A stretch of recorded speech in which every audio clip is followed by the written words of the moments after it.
हाँ जी। तो स्वागत है आप सभी का हमारे आज के वीडियो में, जिसमें हम जानेंगे कॉन्स्टिट्यूएंट असेंबली के बारे में। तो with a smile let us start. देखिए, कॉन्स्टिट्यूएंट असेंबली एक स्पेसिफिकली फॉर्म्ड असेंबली होती है जिसका मेजर पर्पस यही रहता है कि that is creation of a constitution. In general world में जहाँ जहाँ पे कॉन्स्टिट्यूशन बना वहाँ पे पहले एक कॉन्स्टिट्यूएंट असेंबली बनाई गई। कॉन्स्टिट्यूएंट असेंबली में डिबेट हुई और डिबेट के रिजल्ट जो प्रोविज़न निकले उसको कॉन्स्टिट्यूशन का पार्ट बना दिया गया। इंडिया जैसे जैसे इंडिपेंडेंस की तरफ बढ़ रहा था, demand for creation of a constituent assembly raise होने लगी। लेकिन 1934 में एम एन रॉय द्वारा पहली बार ये आइडिया प्रपोज किया गया that we should have a constituent assembly. हालांकि कुछ सोर्स ये भी मेंशन करते हैं कि अर्ली 1920s में महात्मा गांधी जी द्वारा सबसे पहले आइडिया प्रपोज किया गया for the creation of a constituent assembly. लेकिन जो मैंने सोर्स फॉलो किया है वो है एम लक्ष्मीकांत, और एम लक्ष्मीकांत में लिखा हुआ है कि that M N Roy ji was the first to propose the idea of creation of a constituent assembly. 1934 में एम एन रॉय द्वारा आइडिया प्रपोज करने के बाद आईएनसी द्वारा भी इस आइडिया को रेस किया गया that we should have a constituent assembly. और 1940 में अगस्त ऑफर में the demand for the creation of constituent assembly was accepted by the British first time in principle. इसके बाद 1942 में क्रिप्स मिशन आया, जिसके अंतर्गत ये कहा गया कि that formation of a constituent assembly will take place after world war two. और उस समय जो इंडियन लीडरशिप थी उनकी ये डिमांड थी कि एक इमीडिएटली कॉन्स्टिट्यूएंट असेंबली को क्रिएट किया जाए, एंड हेंस आईएनसी ने जो क्रिप्स मिशन था इसको रिजेक्ट कर दिया गया। इसी क्रिप्स मिशन को पोस्ट डेटेड चेक भी कहा गया, and this Cripps mission was also rejected by the Muslim League. इसके बाद 1946 में कॉन्स्टिट्यूएंट असेंबली को फाइनली फॉर्म्ड किया गया under the cabinet mission plan. इसी कैबिनेट मिशन प्लान के अंतर्गत इलेक्शंस कराए गए जुलाई 1946 में to establish the constituent assembly, ताकि जो मेंबर्स होंगे कॉन्स्टिट्यूएंट असेंबली को उनको सिलेक्ट किया जाए। नाउ लेट अस अंडरस्टैंड कि कंपोजिशन क्या था कॉन्स्टिट्यूएंट असेंबली का। देखिए, उस समय जो इंडिया था वो टू पार्ट्स में डिवाइडेड था। एक पार्ट था ब्रिटिश प्रोविंस जहाँ पे ब्रिटिशर्स रूल करते थे, और जो दूसरा पार्ट था वो था प्रिंसली स्टेट्स जहाँ पे राजा महाराजाओं का रूल था। तो दोनों ही तरफ से जो मेंबर्स थे कॉन्स्टिट्यूएंट असेंबली के वो चुने गए। जो मेंबर्स प्रिंसली स्टेट से आए थे उनको नॉमिनेट किया गया था बाय देयर हेड्स, याद रखिएगा नॉमिनेट किया गया था। एंड जो मेंबर्स ब्रिटिश प्रोविंसेस से आए थे उनको इनडायरेक्टली इलेक्टेड किया गया था। डायरेक्टली जो सिटीजन्स थे उन्होंने वोट नहीं किया था, लेकिन जो मेंबर्स थे प्रोविंशियल लेजिस्लेटिव असेंबली के उन्होंने इलेक्ट किया था the members of a constituent assembly from the British province. इसलिए हम कह सकते हैं कि जो कॉन्स्टिट्यूएंट असेंबली थी वो partly elected from the British province and partly nominated from the princely state. एक partly elected and partly nominated body थी। यहाँ पे एक छोटा सा पॉइंट और है कि जो सीट्स थी ब्रिटिश प्रोविंसेस में उसको तीन कैटेगरीज में डिवाइड कर दिया गया था, मुस्लिम्स, सिख्स एंड जनरल। और उन सीट को इनकी रेस्पेक्टेड पॉपुलेशन के प्रोपोर्शन में डिवाइड किया गया था। नेक्स्ट, जो मेथड ऑफ इलेक्शन था कॉन्स्टिट्यूएंट असेंबली के मेंबर्स के लिए वो था proportional representation through single transferable vote. इसमें जो एक सीट थी वो लगभग 10 लाख पॉपुलेशन को रिप्रेजेंट करती थी। एंड कंटेम्प्रेरी इंडिया में जो पॉपुलेशन थी वो अराउंड 40 करोड़ पॉपुलेशन थी। इसलिए the number of seats was approximately made 389 under the cabinet mission plan. Hence जो टोटल स्ट्रेंथ थी कॉन्स्टिट्यूएंट असेंबली की वो थी 389, जिसमें से 296 मेंबर्स ब्रिटिश इंडिया से आए थे और जो 93 थे वो प्रिंसली स्टेट से थे। प्रिंसली स्टेट से नॉमिनेटेड थे, ब्रिटिश इंडिया से इनडायरेक्टली इलेक्टेड थे। हालांकि मुस्लिम लीग ने बाद में कॉन्स्टिट्यूएंट असेंबली से विड्रॉ कर लिया था और जो टोटल सीट्स थी वो रिड्यूस हो गई थी 299 फ्रॉम 389 टू 299। कॉन्स्टिट्यूएंट असेंबली में विमेन मेंबर्स और अराउंड 15 थे। नेक्स्ट, जो ग्रेजुअली स्टेप्स लिए गए कॉन्स्टिट्यूएंट असेंबली में हम उसे देखते हैं कि that the developments which took place.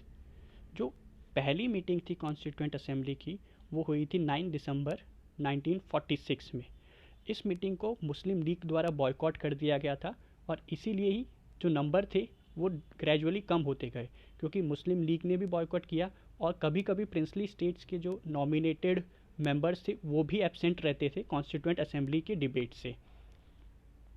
जो फर्स्ट मीटिंग थी उसमें डॉक्टर सच्चिदानंद सिन्हा जी को, जो कि ओल्डेस्ट मेंबर थे उस असेंबली के, उन्हें टेम्पररी प्रेसिडेंट बनाया गया। ये जो टेम्पररी प्रेसिडेंट बनाना गया ये एक फ्रेंच प्रैक्टिस है जिसको इंडिया में अडॉप्ट किया गया।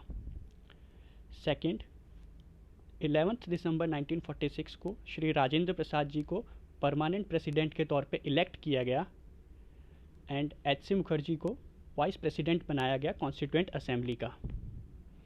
सर बी.एन. राव जी हमारे कॉन्स्टिट्यूशनल एडवाइज़र थे, ये एक ICS मेंबर थे, बट यहाँ पे एक याद रखने वाली बात यह है कि ये कॉन्स्टिट्यूएंट असेंबली के मेंबर नहीं थे, ये केवल एक एडवाइज़र थे जिन्होंने हमारे कॉन्स्टिट्यूशन फॉर्मेशन में एक इम्पॉर्टेंट रोल प्ले किया। थर्ड, 13 दिसंबर 1946 को श्री जवाहरलाल नेहरू जी द्वारा ऑब्जेक्टिव रेजोल्यूशन पास किया गया। देखिए ये ऑब्जेक्टिव रेजोल्यूशंस में जो हमारी बेसिक फ़िलॉसफी है कॉन्स्टिट्यूशन की, कि जो कॉन्स्टिट्यूएंट असेंबली में डिबेट होगी वो कौन कौन से वैल्यूज़ को अंतर फोकस करते हुए होगी, हमारे जो एस्पिरेशंस है इंडिपेंडेंट इंडिया के वो क्या क्या होने चाहिए, वो इस सभी ऑब्जेक्टिव रेजोल्यूशंस में मेंशन थे। So it laid down the philosophy of the constitution of India. इसी के साथ फॉर्मल बिगनिंग होती है कॉन्स्टिट्यूशन की ड्राफ्टिंग में। Formal beginning of the drafting of constitution is also symbolised by the introduction of objective resolution. इस objective resolution में India को एक सॉवरन डेमोक्रेटिक रिपब्लिक नेशन कहा गया। साथ ही this objective resolution was unanimously adopted, मतलब सभी मेंबर्स द्वारा ये अडॉप्ट किया गया by the assembly on 22 January 1946। और यही ऑब्जेक्टिव रेजोल्यूशन, इसका एक अपडेटेड फॉर्म हमारे प्रेजेंट प्रियम्बल को दर्शाता है। It's updated form became the preamble of present constitution. इसी बीच जुलाई 1947 में इंडियन इंडिपेंडेंस एक्ट 1947 पास हुआ। इसमें दो इम्पॉर्टेंट चीज़ें रही। पहला, जो असेंबली थी उसको फुल्ली सॉवरन बॉडी कहा गया। जो अभी तक असेंबली काम कर रही थी वो ब्रिटिश अथॉरिटी के अंडर थी, लेकिन विथ इंडियन इंडिपेंडेंस एक्ट 1947 के पास होने के बाद जो असेंबली थी कॉन्स्टिट्यूएंट असेंबली एक सॉवरन बॉडी हो गई, क्योंकि इनके पास अथॉरिटी आ गई कि किसी भी लॉ को जो कि ब्रिटिश पार्लियामेंट द्वारा पास किया गया है उसको वो कैंसिल कर सकते थे या फिर अमेंड कर सकते थे। सेकेंडली, दो सेपरेट फंक्शन असाइन करे गए कॉन्स्टिट्यूएंट असेंबली को, जो कि अलग अलग दिन वो दोनों कार्य रहते थे। पहला, कॉन्स्टिट्यूशन मेकिंग। जब भी कॉन्स्टिट्यूएंट असेंबली कॉन्स्टिट्यूशन बनाने का कार्य करती थी तो वो श्री राजेंद्र प्रसाद जी द्वारा हेड की जाती थी। साथ ही कॉन्स्टिट्यूएंट असेंबली को लेजिस्लेटिव वर्क भी दिया गया। लेजिस्लेशन मेकिंग का जो कार्य था, जब constituent assembly as a legislative body कार्य करती थी तो श्री GV मवलंकर द्वारा हेड किया जाता था।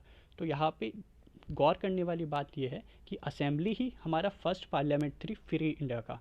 हालांकि क्योंकि इंडिया अभी तक पूरी तरीके से इंडिपेंडेंट नहीं हुआ था, इसलिए इसे डोमिनियन लेजिस्लेचर कहा गया। साथ ही कॉन्स्टिट्यूएंट असेंबली द्वारा 22 जुलाई 1947 में नेशनल फ्लैग को अडॉप्ट किया गया, जिसे डिज़ाइन किया गया था श्री पिल्लई वेंकैया जी द्वारा। इसमें 24 स्पोक्स थे। सेकेंडली, मई 1949 में इंडिया की जो मेंबरशिप है ब्रिटिश कॉमनवेल्थ की, वो भी अप्रूव करी गई थी कॉन्स्टिट्यूएंट असेंबली द्वारा।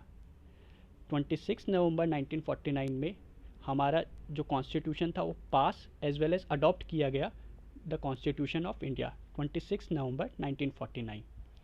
द लास्ट मीटिंग थी 24 जनवरी 1950। वहाँ पे डॉक्टर राजेंद्र प्रसाद जी को first president of India elect किया गया। Secondly, national anthem as well as national song को अडॉप्ट किया गया ऑन 24 जनवरी 1950। तो जो कॉन्स्टिट्यूएंट असेंबली थी इसके टोटल 11 सेशंस हुए थे, जिसमें फर्स्ट मीटिंग 9 दिसंबर 1946 को और लास्ट मीटिंग 24 जनवरी 1950 को करी गई। यहाँ पे एक कंफ्यूजिंग पॉइंट ये आता है कि कुछ सोर्सेज में 12 सेशन मेंशन किए गए हैं, जो 12th सेशन है उसको, जो 26 जनवरी की डेट है उसको कोरिलेट करके कहा गया है कि 12 सेशंस हुए थे, लेकिन जो मेजॉरिटी ऑफ सोर्सेज है उसमें 11 सेशन ही लिखे गए हैं। तो जो कॉन्स्टिट्यूशन बनाने का कार्य था उसमें टोटल टाइम 2 साल 11 मंथ्स एंड 17 डेज लगे, फ्रॉम 9th नवंबर 1946 टू 26 नवंबर 1949। क्योंकि 26 नवंबर को हमारा कॉन्स्टिट्यूशन बनाने का कार्य पूरा हो गया था, इसलिए 26 नवंबर को कॉन्स्टिट्यूशन डे के तौर पे सेलिब्रेट किया जाता है। कॉन्स्टिट्यूशन को जब नवंबर 26, 1949 को अडॉप्ट किया गया तो उसमें एक प्रियम्बल था, 395 आर्टिकल्स थे जो कि 22 पार्ट्स में बटे हुए थे, एंड 8 शेड्यूल्स थे। यहाँ पे याद रखने वाली बात ये थी कि जो प्रियम्बल को इनेक्ट किया गया था वो पूरा कॉन्स्टिट्यूशन बनाने के बाद किया गया था। प्रियम्बल जिसमें हमारे कॉन्स्टिट्यूशन की फ़िलासफ़ीज़ है, जो हमारे कॉन्स्टिट्यूशनल असेंबली के जो मेंबर्स थे उनके एस्पिरेशंस है, उसको इनेक्ट किया गया था after the entire constitution. Presently till 2023 जुलाई हमारे कॉन्स्टिट्यूशन में 448 आर्टिकल्स है जो कि 25 पार्ट्स में डिवाइडेड है एंड 12 शेड्यूल्स हैं। Now let us focus on कि कॉन्स्टिट्यूशन फोर्स में कब आया। देखिए अभी हमने देखा कि 26 नवंबर 1949 को कॉन्स्टिट्यूशन अडॉप्ट किया गया एंड फोर्स में 26 जनवरी 1950 को आया। ये एक कन्फ्यूजिंग पॉइंट है। देखिए अडॉप्ट हुआ 26 नवंबर 1949 को, लेकिन फोर्स में आया 26 जनवरी 1950 को। ये 26 जनवरी को इसलिए ये सिंबॉलिक था 26 जनवरी to commemorate the declaration of Purna Swaraj by Jawaharlal Nehru ji at Lahore session of INC 1929। देखिए कॉन्स्टिट्यूशन बनाने का कार्य तो 26 नवंबर 1949 को पूरा हो गया था, लेकिन जो हमारा लाहौर सेशन हुआ था INC का 1929 में, वहाँ पे 26 जनवरी को पूर्ण स्वराज डे डिक्लेयर किया गया था। इसी पूर्ण स्वराज डे को कोमोमरेट करने के लिए हमारे कॉन्स्टिट्यूशन को 26 जनवरी 1950 में फोर्स में लाया गया। हालांकि कुछ प्रोविजंस 16 आर्टिकल्स हमारे कॉन्स्टिट्यूशन के, जो कि citizenship, elections, provisional parliament, temporary and transitional laws जो थे, कुछ प्रोविजंस 26 नवंबर 1949 को ही फोर्स में आ गए थे। जो बाकी के प्रोविजंस थे हमारे कॉन्स्टिट्यूशन के, वो 26 जनवरी 1950 में फोर्स में आए। इसीलिए 26 जनवरी को रिपब्लिक डे के तौर पे बनाया जाता है। ये कहाँ लिखा हुआ है कि बाकी रिमेनिंग प्रोविजंस 26 जनवरी 1950 को आए, ये आर्टिकल 394 में मेंशन है। साथ ही जैसे ही हमारा कॉन्स्टिट्यूशन फोर्स में आया, जो इंडियन इंडिपेंडेंस एक्ट थी 1947 की और गवर्नमेंट ऑफ इंडिया एक्ट थी 1935 की, ये दोनों को रिपील कर दिया गया जैसे ही कॉन्स्टिट्यूशन फोर्स में आया। नाउ लेट अस फोकस कि इम्पॉर्टेंट कमिटीज़ क्या क्या थी। देखिए कॉन्स्टिट्यूएंट असेंबली को वेरियस कमिटीज़ में डिवाइड कर दिया गया था और उन कमिटीज़ के बीच में कोऑर्डिनेशन होता था, ताकि एक फाइनल ड्राफ्ट जो कि हमारे डाइवर्स पॉपुलेशंस को सेटिस्फाई कर सके, हमारी जो नीड्स थी उसको सेटिस्फाई कर सके, एक ऐसा कॉन्स्टिट्यूशन बनाया जाए। तो जो कमिटीज़ थी कॉन्स्टिट्यूशन में, उसमें 8 मेजर और 15 माइनर कमिटीज़ थी। इसमें जो प्रोमिनेंट कमिटीज़ थी वो थी ड्राफ्टिंग कमेटी, जिसको श्री BR अम्बेडकर जी द्वारा हेड किया गया था। इस कमेटी का कार्य था कि एक एक्चुअल टेक्स्ट ऑफ कॉन्स्टिट्यूशन को ड्राफ्ट किया जाए। सेकंड, स्टेट्स कमेटी, जो जवाहरलाल नेहरू जी द्वारा हेड की गई थी।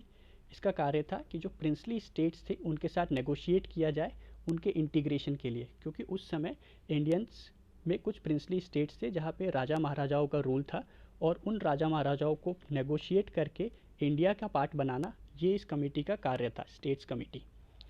थर्ड कमेटी थी रूल्स ऑफ प्रोसीजर कमेटी, जिसको हेड श्री राजेंद्र प्रसाद जी द्वारा किया गया। इसका कार्य था रूल्स ऑफ प्रोसीजर को ड्राफ्ट करना कॉन्स्टिट्यूएंट असेंबली के लिए, कि कॉन्स्टिट्यूएंट असेंबली कौन कौन से रूल्स को फॉलो करते हुए कॉन्स्टिट्यूशन बनाने की ओर बढ़ेगी। Third, finance and staff committee, जो कि राजेंद्र प्रसाद जी के हेड चेयरपर्सन थे Shri Rajendra Prasad ji, finance and staff committee के। इसका कार्य था managing finances of the constituent assembly. Another important committee was union power committee, जिनके चेयरपर्सन थे जवाहरलाल नेहरू जी। इसका कार्य था जो provisions related to central government वो बनाए जाए। Next is provincial constitution committee, जिसको हेड किया गया था श्री वल्लभ भाई पटेल जी द्वारा। इसका कार्य था provisions related to state government ये बनाए जाएँ। Next was advisory committee on fundamental rights, minorities, tribal and excluded areas, जो कि हेड करी गई थी वल्लभ भाई पटेल जी द्वारा। इसका कार्य था कि प्रोविजंस बनाए जाए fundamental rights, minorities, tribal areas, इन सब से रिलेटेड।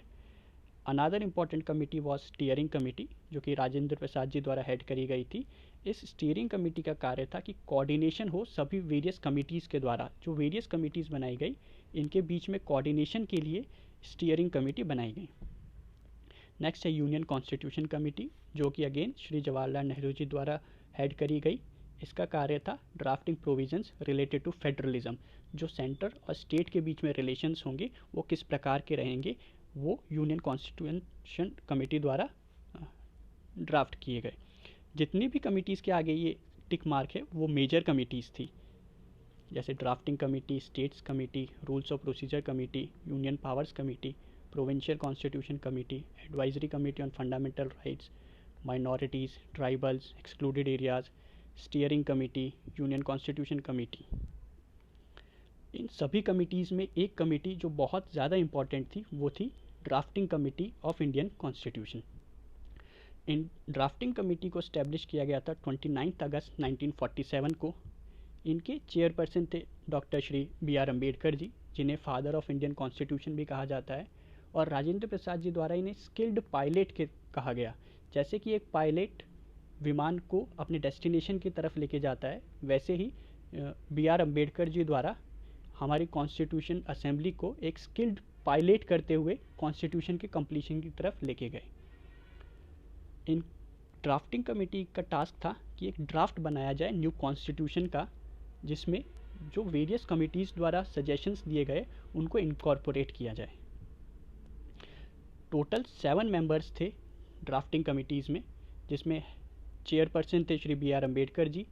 अदर मेंबर्स थे K.M. मुंशी जी, मोहम्मद शादुल्ला जो कि मुस्लिम लीग के मेंबर थे, अल्लादी कृष्ण स्वामी अय्यर जी, गोपाल स्वामी अय्यर जी, माधव राव जी जिन्होंने B.L. मित्र जी को रिप्लेस किया था, एंड T.T. कृष्णमाचारी जी जिन्होंने D.P. खेतान जी को रिप्लेस किया था।